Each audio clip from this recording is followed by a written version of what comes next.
Okay, ત્યારે જ હવે આપણી સાથે જોડાઈ ગયા છે એન્જલ બ્રોકિંગના મયુરેશ જોશી. મયુરેશ, સ્વાગત છે સીએનબીસી બજારમાં. ત્યારે જ આપણે જોઈ રહ્યા છે કે બજાર જે ગઈકાલના એક વૈશ્વિક બજારોને જોઈએ તો આજના દિવસે તો વધુ મોટો ઘટાડો સંભવિત હતો, પણ તેમ છતાં શું જે સરકારે મેટના જે પગલાઓ લીધા કે જે ખબરો આપી એના લીધે એક સ્ટેબિલિટી મળી કે કઈ રીતનું અત્યારે તમે જોઈ રહ્યા છો માર્કેટને? Clearly, Nishaji, I think markets are looking much beyond all these issues. I think the global uncertainties I think that is clearly going to have an overhang on the market. And nobody is really sure of data points China mati su house in the next few months. Federal Reserve Board, but I think it is more or less to assume with the kind of volatility we've seen in the global markets is September, I think a great hike now. But Kadach, I think in the December policy, it might start coming through on a gradual basis. So I think there is a lot of uncertainty across the globe. And I think in terms of oil prices going down, though it is beneficial to India, I think घना बड़ा countries which are producing oil, I think their purchasing power actually goes down within on the OPEC side.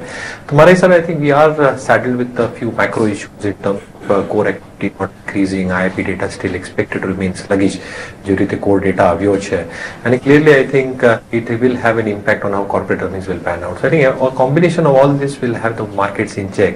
So हमारे हिसाब I think the softness in markets will continue, and in my opinion I think it will be more dependent at this juncture कि fully markets के react कर से, and again I think the kind of nervousness and uncertainty in the markets will have a say on how we react.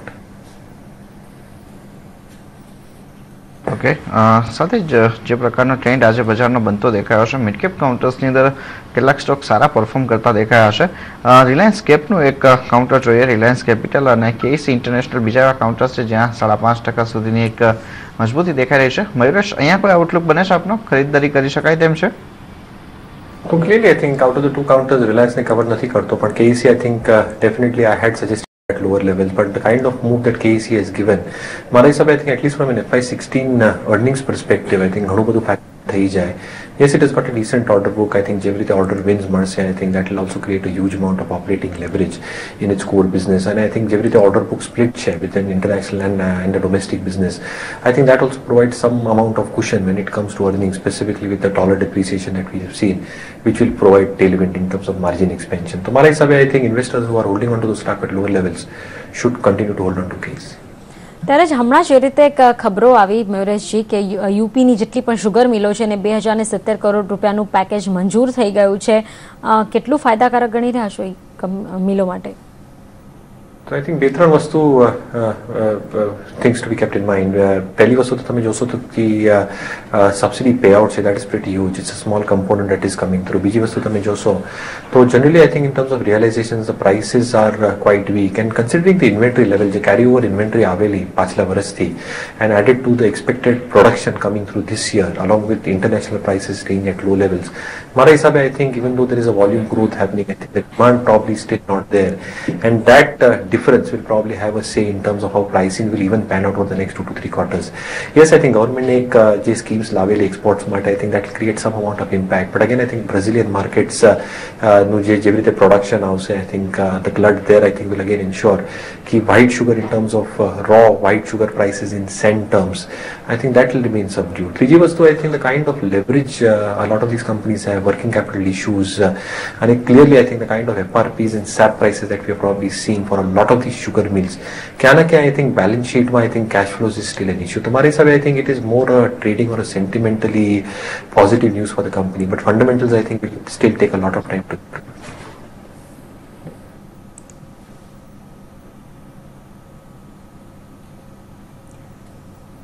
Okay, ત્યારે જ બજારમાં આપણે જોવા જઈએ તો એક 0.5% એક ઘટાડો દેખાઈ રહ્યો છે, 7,734 પર અત્યારે ટ્રેડ કરતું નિફ્ટી જોવા મળી રહ્યું છે. મિડ કેપમાં આપણે જોઈ રહ્યા છે કે જે અત્યારે પોઝિટિવિટી હતી એ પણ હવે નેગેટિવિટીમાં સરકતી દેખાઈ રહી છે. ગ્રીન ઝોનમાંથી રેડ ઝોનમાં મિડ કેપ સરકી ગયું છે. માર્કેટ બ્રેથ હવે આપણે જોઈ રહ્યા છે થોડી નેગેટિવ બનતી દેખાઈ રહી છે. ત્યારે છેલ્લા 10-15 મિનિટ પર નજર કરે તો જ્યાં એક ઘટાડો નોંધાયો હોય એમાં ખાસ કરીને call India, can India, Bajaj auto, Wipro, power grid જેવા કાઉન્ટર અત્યારે જોવા મળી રહ્યા છે, જ્યાં એક ઘટાડો અત્યારે નોંધાતો દેખાઈ રહ્યો છે. ત્યારે જ ખાસ કરીને શુગર સેક્ટર એક એવું રહ્યું છે હંમેશા એક દબાણમાં જ બનતું દેખાયું છે. શક્તિ શુગર્સના એમ મણિકમ આપણી સાથે જોડાઈ ગયા છે. મિસ્ટર મણિકમ, સ્વાગત है. Just want to know, is this an old package that UP government approved, or it is a new one? I think they'd announced earlier in the season itself, if the sugar prices are below a certain level, they will subsidize the government. So it's a part of the whole announcement that they've given. Probably they're now recognizing that and releasing the money as per that package. Mr. Manikam, do you think that this package will support sugar mills and the price quoting by the government is sufficient? It may not be fully sufficient, but at least it's recognition now that state governments realize that whatever price they announce, the mills are not in a position to pay. So the state governments will have to pay their difference. So this will be the first time that a state government has acknowledged that it has announced a price which is not economical, and they're compensating the difference, which is a major step for the industry. Okay, so they now going to pay 28 rupees and 60 paisa per quintal. So do you think it is a proper amount, or do you think needs to be more?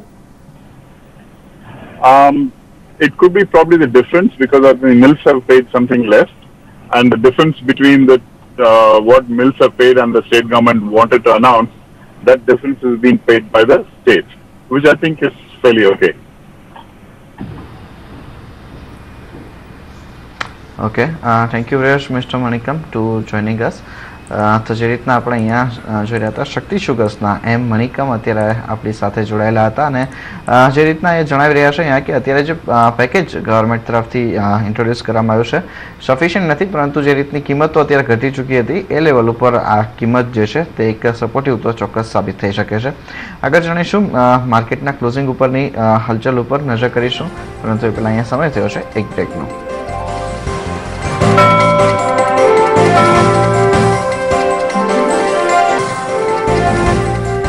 સ્વાગત છે closing બેલમાં ફરી પાછું આપનું. ત્યારે જ હવે આપણી સાથે જોડાયેલા છે ધવલ pvyas.com ફાઉન્ડર ધવલ વ્યાસ અને એન્જલ બ્રોકિંગના મયુરેશ જોશી. સાથે જ હવે એફઆઈઆરને મેટથી રાહત મળી છે એના પર વધુ ચર્ચા કરવા જોડાઈ રહ્યા છે મોતીલાલ ઓસવાલ એએમસીના સીઈઓ આશિષ સોમૈયા. આશિષજી, સ્વાગત છે. ત્યારે જ લાગ્યું હતું કે વૈશ્વિક સ્તરે જ્યારે આટલી વેચવાલી છે, આટલી અસ્થિરતા છે, એવામાં સરકારે થોડી સપોર્ટ આપવા માટે એક નિર્ણયની જાહેરાત કરી દીધી, પણ કોઈ ખાસ એવું અસર નથી દેખાઈ રહી. શું લાગે છે આપને?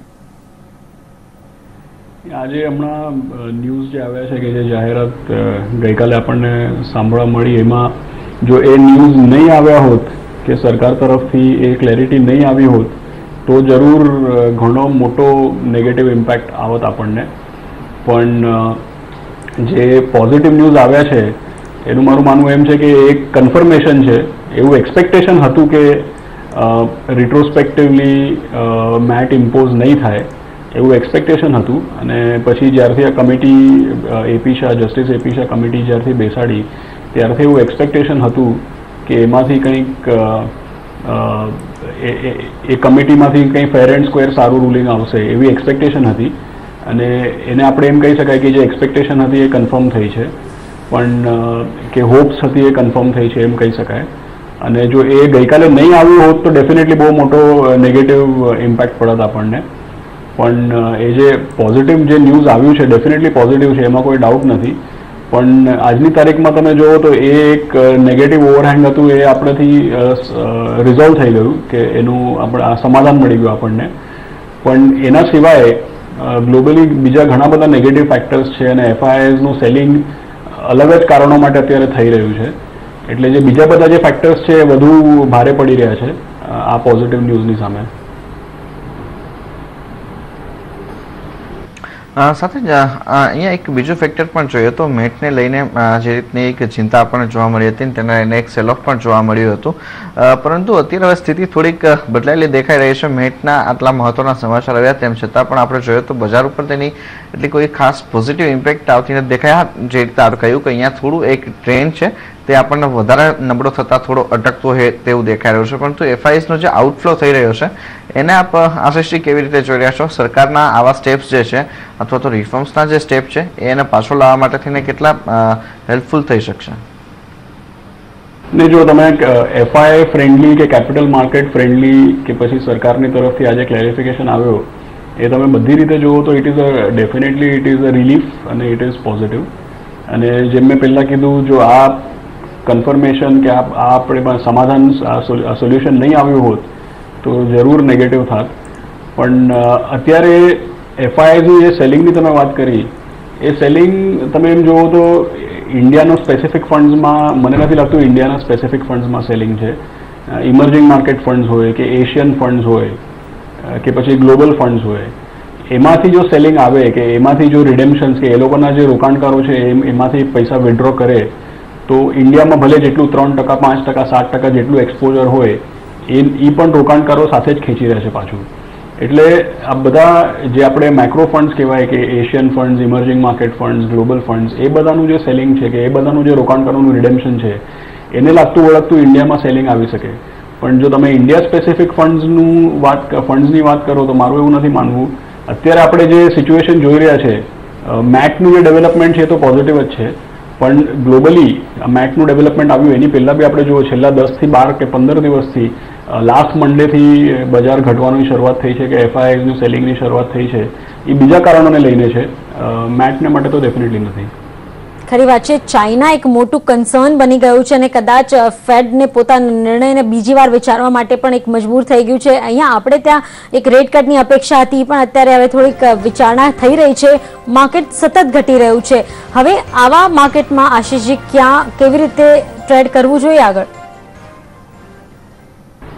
મારો એક એટલે ઓન અ લાઇટર નોટ હું તમને એક વાત કહી શકું કે જેટલા બી રોકાણકારોને આપણે કે ઇન્વેસ્ટર સાયકોલોજીની વાત કરીએ તો અમે ઘણા રોકાણકારોને મળતા હોઈએ છીએ અને મેં એવું જોયું છે કે બજાર જ્યારે વધે ત્યારે બધા લોકો કરેક્શનની રાહ જોતા હોય છે અને કંઈ કારણસર કરેક્શન આવે ત્યારે આપણે ગભરાઈ જતા હોઈએ છીએ.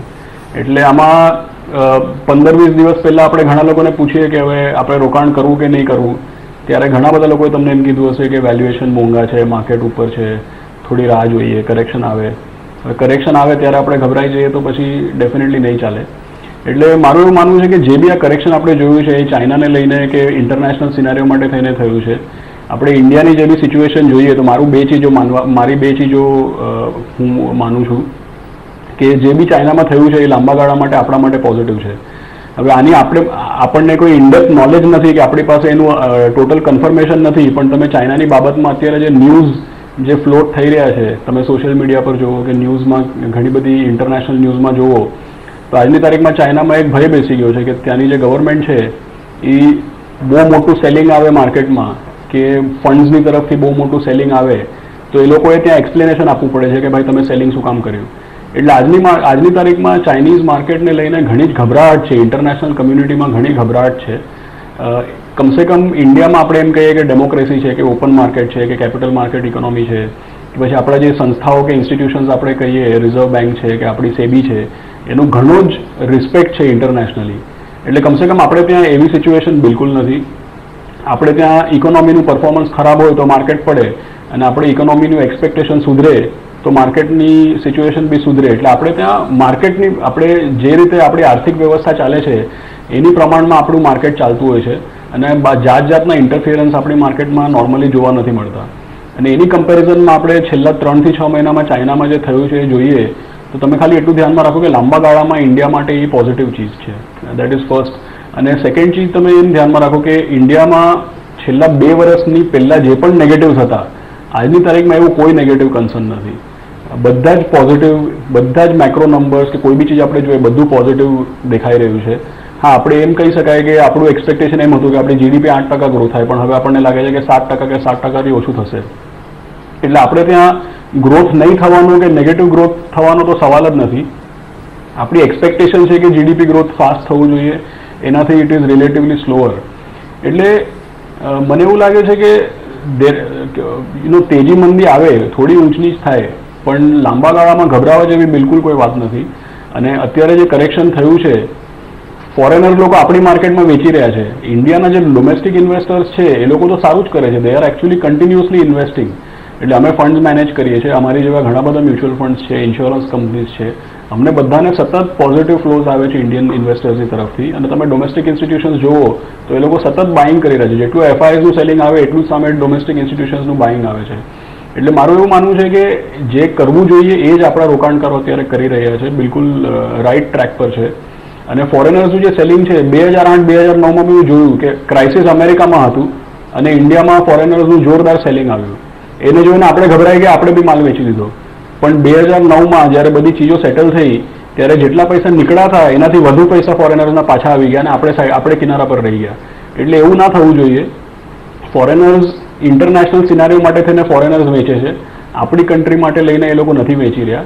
એટલે આપણે એમાં કન્ફ્યુઝ થવાની બિલકુલ વાત નથી. આપણા ઇન્વેસ્ટર્સ અત્યારે રાઇટ ટ્રેક પર છે અને જે કરે છે એ લોકોએ સિસ્ટમેટિકલી કન્ટિન્યુઅસલી રોકાણ કરતા રહેવું જોઈએ.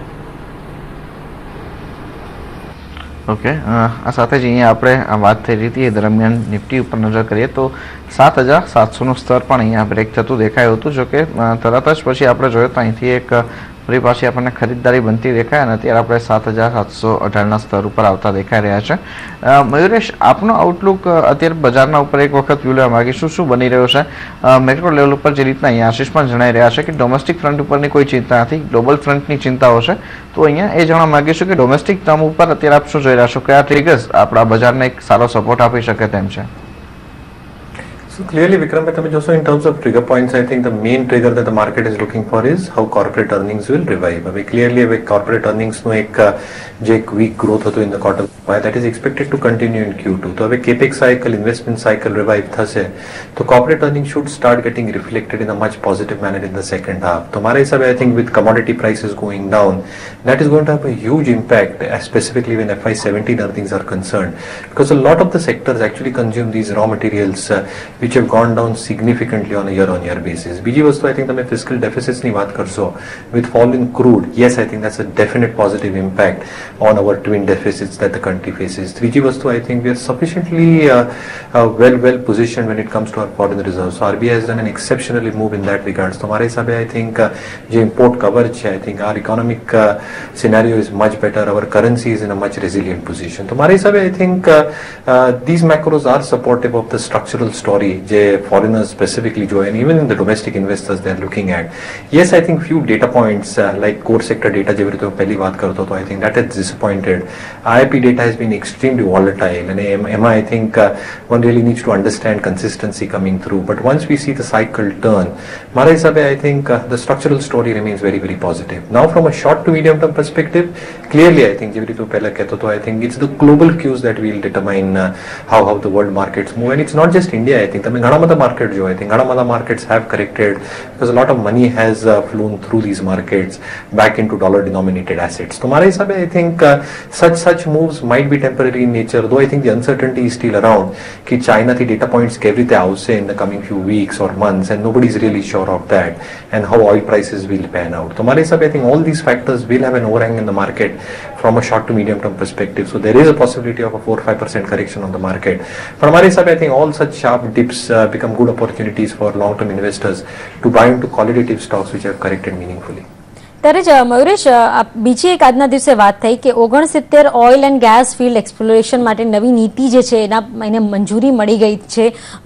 આ બધું પ્રોસિજર ચાલુ થતા કે બધા ઓઇલ ફિલ્ડમાંથી ઓઇલ બહાર નીકળતા લગભગ 1 થી 2 વર્ષનો સમયગાળો લાગશે.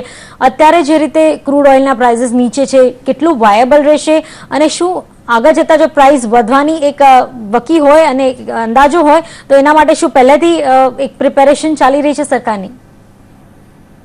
Clearly, I think જે step છે એક right direction માં છે. However, I think with oil prices at the levels that we've seen, I think કેવી રીતે companies capex કરશે, I think that is one thing to be seen. I've not read the fine print. I think કેટલા extractable reserves છે, I think that is one thing to be also looked at.